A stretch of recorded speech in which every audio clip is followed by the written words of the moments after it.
Hi hello నమస్తే welcome to విజయ మా ఊరు ఆడియో బుక్స్ ఛానల్. నేను విజయలక్ష్మిని. ఫ్రెండ్స్, నవల స్రవంతిలో 26 మంది ప్రముఖ రచయిత్రులు కలిసి గొలుసుకట్టుగా రచించిన ఒక వినూత్న రవళిలో రచించినటువంటి వీరభద్రగుట్ట నవల ఆడియో మీకు వినిపిస్తున్నాను కదా. మరి ఈరోజు వీరభద్రగుట్ట నవల ఆడియో 3వ భాగం వినిపించబోతున్నాను. మరి ఆలస్యం చేయకుండా కథలోకి వెళ్ళిపోదాం. కిన్ను భయంతో బిగుసుకుపోయాడు. భయం నిండిన కళ్లతో పడగాడిస్తున్న నాగరాజును చూసి నిశ్చేష్టుడైపోయాడు. అరే, ఏవైంది అలా ఉండిపోయావు అనబోతున్న అభిరామ్ దాన్ని చూస్తూనే మాట పెదవి దాటలేదు. ఇద్దరూ శిలా విగ్రహాల్లా ఉండిపోయారు. సరిగ్గా అదే సమయానికి గుడిలో మోగిన ఘంటారావం గాలికి తేలియాడుతూ వినవచ్చింది. అది తనకు ఏదో సందేశమిచ్చినట్టు ఆ సర్పం ముమ్మారు పడగ కదిపి అక్కడి నుంచి జరజరా తొలగిపోయింది. కిన్ను ఇంకా షాక్లోనే ఉన్నాడు. వాడి పెదవులు అదురుతున్నాయి. ముందుగా తేరుకున్న అభిరామ్ వాడి పరిస్థితి గ్రహించి, అమ్మో, నీకు ధైర్యంతో పాటు సమయస్ఫూర్తి బాగా ఉందే. అంత దగ్గరగా పాము ఉన్నప్పుడు మనం ఊపిరి బిగబట్టి అలా శిలలా ఉండిపోతే అదేమీ చెయ్యకుండా తొలగిపోతుందని తెలిసినా అలా ఉండడం నిజంగా గ్రేట్. వాడి భుజం మీద చెయ్యి వేస్తూ అన్నాడు. అతనికి తెలుసు కిన్ను భయంతోటే అలా బిగుసుకుపోయాడని. ఆ భయం పోగొట్టడానికే అలా అన్నాడు. అన్నా అంటూ వెంటనే అతనిని కరుచుకుపోయాడు కిన్ను. కిన్నుగారి సాహసయాత్ర ఇవాల్టికి చాలా, ముందుకు వెడదామా? అయినా ఒక్క మనిషి తప్ప ప్రాణికోటిలో ఏ ప్రాణి తనకు ఆకలైనప్పుడో తన ప్రాణరక్షణ కోసమో తప్ప ఇతరులకు హాని చెయ్యదు. పద, ఇంకా ఇవాల్టికి ఇంటికెళ్దాం. నీకు మళ్ళీ చెబుతున్నా, ఇలా ఒంటరిగా తిరగకు. మొన్నలా ఇప్పుడిలా. ఇక్కడ అడుగడుగునా ప్రమాదాలున్నట్టున్నాయి. ఏదో జరుగుతోంది. ఆ వీరభద్రుడే దారి చూపాలి అంటూ అక్కడి నుంచి బయలుదేరదీశాడు. ఈ విషయం ఇంట్లో చెప్పొద్దని కూడా చెప్పాడు. ఇల్లు చేరిన కిన్నుని, ఏరా, తెల్లారకుండా ఊరేగింపుకు ఎక్కడికి వెళ్ళావు? ఎవరికీ చెప్పకుండా కంగారు పడము. అభితో కలిసి వెళ్లడం పెదనాన్న చూశారు కాబట్టి సరిపోయింది. బొత్తిగా భయం భక్తి లేకుండా పోయింది. వెళ్ళి కాళ్ళు కడుక్కుని అన్నాలకు రండి. ఇదిగో, సాయంత్రం బాబీ వాళ్ళింట్లో వీరభద్రుని సంబరం చూడ్డానికి వెళదాం. ఎక్కడకు వెళ్ళిపోకండి. ఒరే కిన్ను, ముఖ్యంగా నీకు చెబుతుంటా, అస్సలు కాలు నిలవడం లేదు నీకు. కాళ్ళు కడుక్కున్రా అంటూ వంటగదిలోకి వెళుతున్న విశాలమ్మను, పెద్దమ్మ, వీరభద్రుని సంబరమా? అంటే ఏం చేస్తారు అంటూ దగ్గర చేరింది వసంత. అక్క వెనుక నిలబడి కిన్ను ముఖంలో అదే ప్రశ్న. చూస్తారుగా, తెలుస్తుందిలే. రండి, మీ భోజనాలైతే అవతల నాకు బోలెడు పనుంది అంటూ వెళ్ళిపోయిందావిడ. వీరభద్రుడి సంబరం ఎక్కడ చేస్తారు? గుళ్ళో కాదా? బాబీ ఇంట్లో అన్నావు అంది వసంత. వీరభద్రుడి సంబరం అంటే ఇళ్లలో చేసుకుంటారు. గృహప్రవేశం ముందు గాని పెళ్లి ముందు గాని చేసుకుంటారు. ఈ సంబరం చేసేవాళ్ళు వేరే ఉంటారు. వారిని వీరముట్టు అంటారు. వాళ్లకు చెప్తే వాళ్ళు 5గురు వస్తారు. ఇప్పుడు బాబీ ఇంట్లో చూస్తారు కదా. ఆ డప్పుల శబ్దానికి భయపడకండి అంది విశాల. అవేంటి నెత్తిమీద పెట్టుకుని నాట్యం చేస్తున్నారు? దాన్నేమంటారు అన్నాడు రఘు. వాటిని గరగలు అంటారు. అంత బరువు తల మీద ఉన్నా చాలా బాగా నాట్యం చేస్తున్నాడు అన్నాడు కిన్ను ఆశ్చర్యంగా. అతను చూడు, ఇంకో అతను కత్తి పట్టుకుని నృత్యం చేస్తున్నాడు. ఇంకో అతను చూసావా, ప్రభలు పట్టుకున్నాడు. దంపతులు విభూది పండుకు పూజ చేస్తూ ధూపం వేస్తున్నారు. ఆ కత్తి పట్టుకున్న అతను చూసావా, నిమ్మకాయ ఇంకో అతన్ని పట్టుకోమని అతని పొట్ట మీద పెట్టి తాను నాట్యం చేస్తూ కళ్లకు గంతలు కట్టుకుని సరిగ్గా 2 ముక్కలు చేశాడు నిమ్మకాయని. నాకు భయమేస్తోంది అంటూ నా చెయ్యి పట్టుకున్నాడు రఘు. చూడు, కత్తి విన్యాసాలు చేసే అతను నేల మీద పెట్టిన నోటుని తలకిందులుగా ఉండే కంటి రెప్పతో తీశాడు. ఆ విన్యాసం అందరికీ తెగ నచ్చేసింది. ఆ డప్పుల శబ్దానికి చెవులు ఒళ్ళు కూడా అదిరిపోయాయి అందరికీ. ఆ విభూతి పండుకి పూజ చేసిన పూలు పూజ చేసిన దంపతులు కొంగు పట్టగానే ఆ కొంగులో పడ్డాయి. అందరికీ ఆశ్చర్యం వేసింది. సంబరం అంతా అయ్యాక ఆ విభూది పండుని ఊరేగింపుగా పల్లకిలో తీసుకెళ్లి శివాలయంలో గాని వీరభద్రాలయంలో గాని ఇస్తారట. ఇక్కడ వీరభద్రుడి ఆలయంలో ఇచ్చి వచ్చారు. భోజనాలు చేస్తున్నంతసేపు కూడా ఆ సంబరం విశేషాలు చెప్పుకుంటూ భయం వేసింది, కొత్తగా సరదాగానూ అనిపించింది ఆ వీరభద్రుని సంబరం అంటూ ఆ ముచ్చట్లే చెప్పుకుంటూ పడుకున్నారు. నిద్రలో కూడా పిల్లలు ఉలిక్కి పడ్డారు ఆ డప్పుల శబ్దాలు గుర్తొచ్చి. ఇంతలో పెద్ద శబ్దం. అందరూ ఉలిక్కిపడి లేచి బయటకొచ్చారు. ఎలా జరిగిందో అందరికీ ఆశ్చర్యమే. ఏ గాలి ధూళి ఉరుము మెరుపు లేకుండానే ఎదురింటి సాంబయ్య గారి వీధి గుమ్మంలో ఏళ్ల తరబడి ఉన్న వేప చెట్టు అర్ధరాత్రి ఎవరో నరికేసినట్టు అమాంతం పెద్ద శబ్దంతో విరిగి పడిపోయింది. ఆశ్చర్యంగా ఉంది కదూ సాంబయ్య గారు చెట్టు పడిపోవడం అన్నాడు శేషయ్య సాంబయ్యతో. అవునండి, నాకు అదే ఆశ్చర్యం. గుమ్మంలో కుక్కల అరుపులు వినిపిస్తే ఏమై ఉంటుందా అనుకుంటూ కిటికీ తలుపులు తెరిచి వాటిని చీచీ అని కొడుతూ వేప చెట్టుకేసి చూశాను. ఎర్రటి చింతనిప్పుల్లాంటివి ఏవో 2 కళ్ళు కనిపించాయి. ఎవరిది అని భయంగా బిగ్గరగా అరిచి కిటికీ తలుపులు వేశానో లేదో కొద్దిసేపట్లో ఈ పెద్ద శబ్దం, ఈ ఘోరం అంటూ జరిగిన ఉపద్రవాన్ని వివరించాడు సాంబయ్య. అర్ధరాత్రి నిద్రలో లేచారేమో భయంగా గుండెల మీద చెయ్యి వేసుకుని, పెద్దమ్మా, అర్ధరాత్రి కొరివిదెయ్యాలు తిరుగుతాయని కథల్లో విన్నట్టుగా ఇది కొరివిదెయ్యం పనేమో అంటూ సందేహం వ్యక్తం చేసింది వసంత. బాలవాక్కు బ్రహ్మవాక్కుగా భావించి, మనందరికీ ఆ వీరభద్రుడే రక్ష అనుకుంటూ స్వామికి దండం పెట్టుకుని లోపలికెళ్ళి తలుపులు వేసుకున్నారు. విశాలమ్మ మాత్రం, ఏంటో అప్పుడు కిటికీ దగ్గర ఎవరో ఉన్నట్టు అలికిడైతే నాకు తెలియకుండానే నేను లోయలోకి వెళ్ళడం, ఇప్పుడు ఇలా నిక్షేపం లాంటి చెట్టు పడిపోవడం ఏంటో అనుకుంటూ పిల్లలకి కళ్ళు తడిచేత్తో తుడిచి విభూది బొట్టు పెట్టి, తొందరగా పడుకోండి, పొద్దున్నే లేవాలి, రేపు భద్రంగారింట్లో వీరభద్ర పళ్ళెం ఉంది, మనమంతా వెళ్ళాలి అంది. అంటే ఏంటి పెద్దమ్మా అని అడిగాడు కిన్ను. అది కులదైవం పూజ, రేపు చూస్తావుగా, పడుకో అంది విశాలమ్మ. భద్రంగారి ఇల్లంతా వాళ్ల పెద్దబ్బాయి పెళ్లి సందడితో కోలాహలంగా ఉంది. ఇంటి ముందు వెనక పచ్చటి తాటాకు పందిళ్ళు, మామిడి తోరణాల వాసన వీధి చివరి నుండే ప్రారంభమైంది. పందిట్లో మంగళ వాయిద్యాలు మోగుతున్నాయి. పెళ్లికి వచ్చిన బంధువుల్లోని పెద్దలు మంత్రదీక్ష తీసుకున్న కుల పెద్దతో కలిసి ఊరేగింపుగా ఊరి పొలిమేర వరకు వెళ్లి ఆనకట్టి భూతోచ్చాటన చేసి వచ్చారు. తరువాత బాలవటువుల పూజ ప్రారంభమైంది. పెద్దమ్మా, ఈ చిన్న అబ్బాయిలంతా ఇలా పసుపు రంగు పంచెలు ఎందుకు కట్టుకున్నారు ఆశ్చర్యంగా అడిగింది వసంత విశాలమ్మను. 7 లేక 9 వయసుండి ఒడుగైన 11 మంది బాలవటువులను పిలిచి ఇలా వారికి పాదపూజ చేస్తారు. చూడు, తర్వాత వీరిని మంగళ వాయిద్యాలతో నదీ స్నానం చేయించి కొత్త బట్టలు పెడతారు. పూజానంతరం భోజనం పెట్టి దక్షిణ తాంబూలాలు ఇస్తారు అంటూ వివరించింది విశాలమ్మ. ఇంతలో శేషయ్య అందుకుని, దీన్ని ఒక్కొక్క ప్రాంతంలో ఒక్కొక్క రకంగా చేస్తారు అనగానే, ఎలా చేస్తారు మామా అంటూ ప్రశ్నించాడు రఘు. ఈ కార్యక్రమానికి ముందు రోజు ఘటాలలో 11 సేర్ల 1 గిద్దెడు బియ్యం కొలిచి పోసి ఘటాలకు పసుపు వస్త్రం వాసన కట్టి ఘటాలకు సాంబ్రాణి ధూపం వేసి మరునాడు వాసన విప్పి మరలా బియ్యం కొలుస్తారు. దేవుడి మహిమ వల్ల అవి పెరిగి 18 సేర్లవుతాయి అని చెప్పగానే పిల్లలంతా నిజమా అంటూ సంభ్రమాశ్చర్యాలతో విన్నారు. బాలవటువుల పూజానంతరం ఇంటి యజమాని దంపతి సమేతంగా పందిట్లో పెద్ద ఇత్తడి పళ్ళెం లోపలి అంచులకు గంధం పూసి మధ్య మధ్యలో విభూది బొట్లు పెట్టి పళ్ళెం మధ్యలో పెద్ద విభూది పండు ఉంచి దాని వెనక నిమ్మకాయ గుచ్చిన త్రిశూలం పెట్టి దానికి వీరభద్ర అష్టోత్తర శతనామావళితో పూజ చేశారు. అభిరామ్, రఘు బృందమంతా ఆసక్తిగా తిలకించసాగారు. మన కిన్నుకి అన్నీ తెలుసుకోవాలనే ఆసక్తి ఎక్కువ కదా. మెల్లగా పెరటివైపు వెళ్ళాడు. అక్కడ 11 ఇత్తడి గిన్నెలతో పాయసం వండడం చూసి ఆ పక్కనే ఉన్న పెద్దాయనతో, అంతా ఒకే గిన్నెతో వండొచ్చుగా, ఇలా ఎందుకు అడిగాడు. అప్పుడు ఆ పెద్దాయన, వీటిని గురునాథ పొంగళ్ళు అంటారు. పూర్వం వీటిని 11 గుండిగలతో వండేవారు. కాలానుగుణంగా గుండిగల స్థానంలో గిన్నెలొచ్చాయి బాబూ అని వివరించారు. ఈ కిన్ను అసలే ఆకతాయి దుండగుడు, ఎక్కడున్నాడో ఏమో అనుకుంటూ విశాలమ్మ పెరటివైపు వచ్చి కిన్నుని చూసి, ఇక్కడున్నావా, రా, అక్కడ ఊరేగింపు మొదలవుతోంది అంటూ కిన్ను చెయ్యి పుచ్చుకుని తీసుకెళ్ళింది.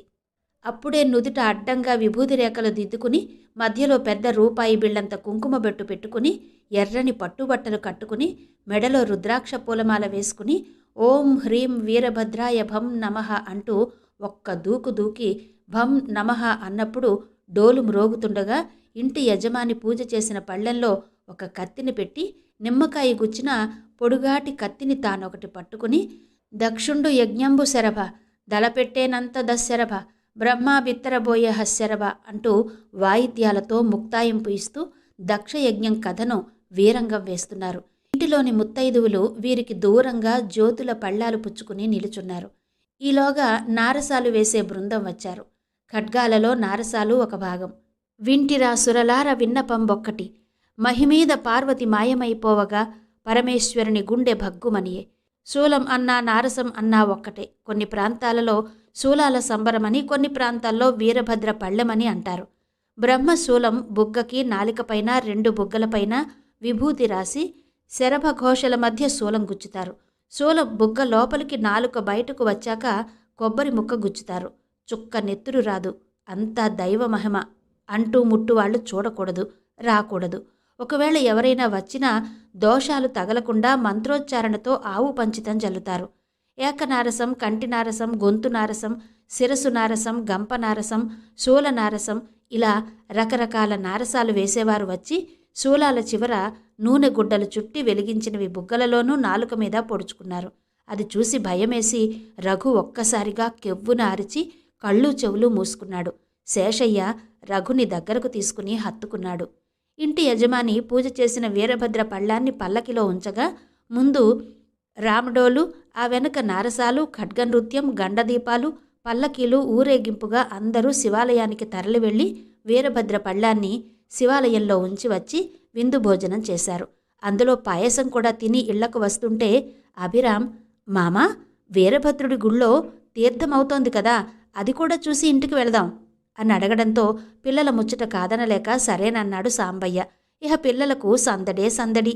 రంగుల రాట్నం తిరగడం, గుండాటలాడడం, పీచు మిఠాయిలు, ఐస్ ఫ్రూట్లు, పోటీలు పడి చీకడం, బోరలోదడం, బెలూన్లతో ఆడడం, నీటి బంతులు ఆడుకోవడం, ఒక్కటేంటి తీర్థమంతా వారిదే సందడి.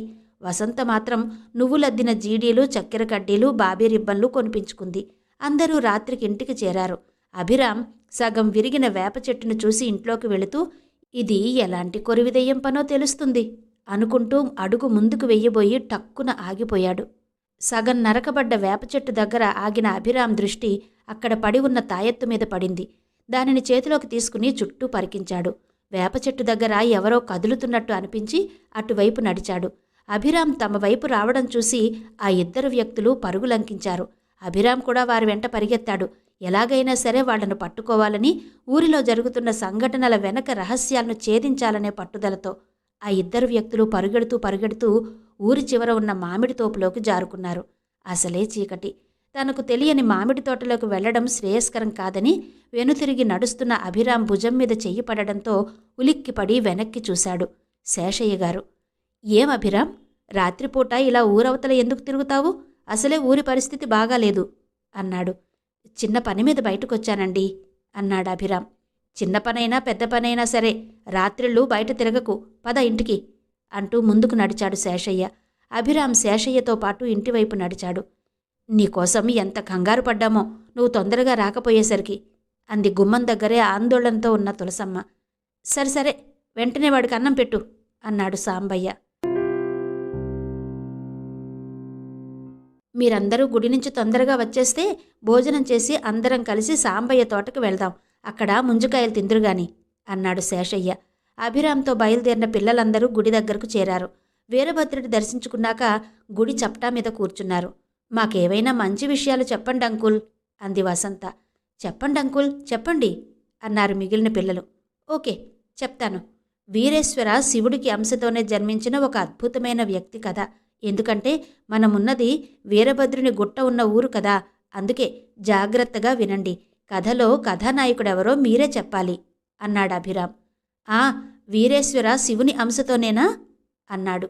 అవును, నీకులాగే ధైర్యంగా ముందుకు సాగే అల్లరిపిల్లాడు కూడా అంటూ ఎందుకో అనుమానం వచ్చి పక్కకి చూశాడు. భుజంగరావు గుమస్తా నీలకంఠం ఇంకొక వ్యక్తికి తనను చూపిస్తూ కనిపించారు. కొన్ని రోజుల క్రితమే కిన్ను నీలకంఠం గురించి చెప్పి అతన్ని చూపించడంతో అతన్ని సులభంగా గుర్తుపట్టాడు అభిరామ్. చెప్పండి అంకుల్, త్వరగా, మళ్ళీ మనం భోజనం చేసి ముంజకాయలు తినడానికి తోటకి వెళ్ళాలిగా అన్నాడు రఘు. ఓకే, వినండి. పెద్ద నగరంలో వీరేశ్వర శివుని అంశతో ఒక అబ్బాయి జన్మించాడు. అదెలాగంటే ఆ అబ్బాయి తల్లి 1 సంవత్సరం పాటు ప్రతి సోమవారం ఉపవాసం ఉండి శివుణ్ణి విశేషంగా పూజించింది. అలాగే కాశీలో విశ్వనాథుణ్ణి కాక గంగాతీరంలో కొలువై ఉన్న వీరేశ్వర శివునికి తన తరపున సంవత్సరమంతా పూజ చేయమని తన అత్తను కోరింది. ఎంతో ధనవంతులైన కుటుంబంలో జన్మించినప్పటికీ తన తండ్రికిలాగే పేదవారి పట్ల ఎంతో ఆపేక్ష చూపించేవారు. అల్లరి, చిలిపితనం, దూకుడు గల ఆ అబ్బాయి ఏదో ఒకటి చేస్తూనే ఉంటాడు తప్ప ప్రశాంతంగా కూర్చోడు.